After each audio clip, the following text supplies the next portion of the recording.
This is just a sample of the audiobook.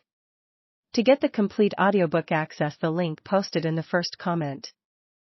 The most important thing I do in my classroom is to actively build community. Without that, true, passionate, joyful learning is a hard goal to achieve. I do this by creating relationships with my students and their families. I make sure that they feel cared about and heard. Building community begins the very first second I see my students.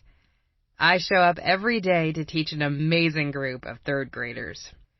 I clap words into syllables. I collect field trip forms and picture money.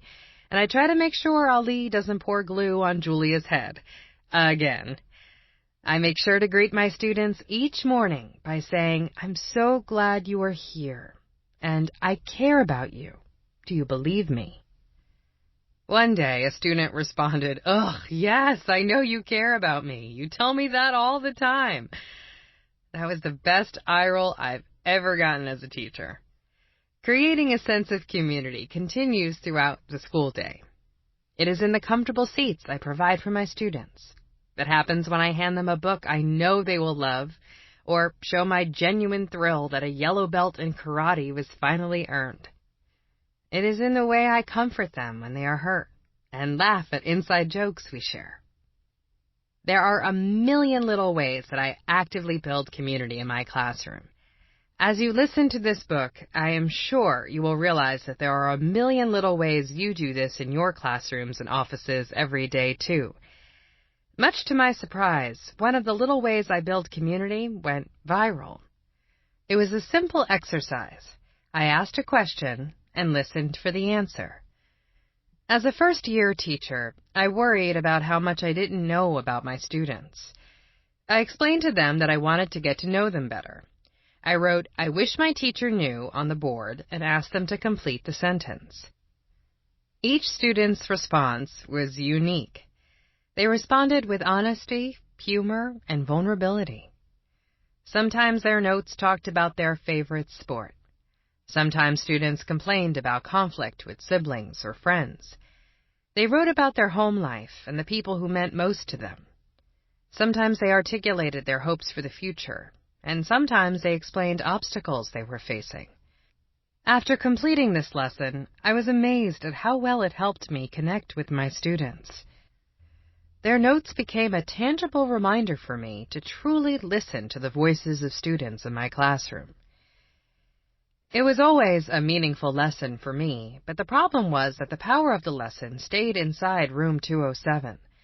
I did not share the idea with my colleagues.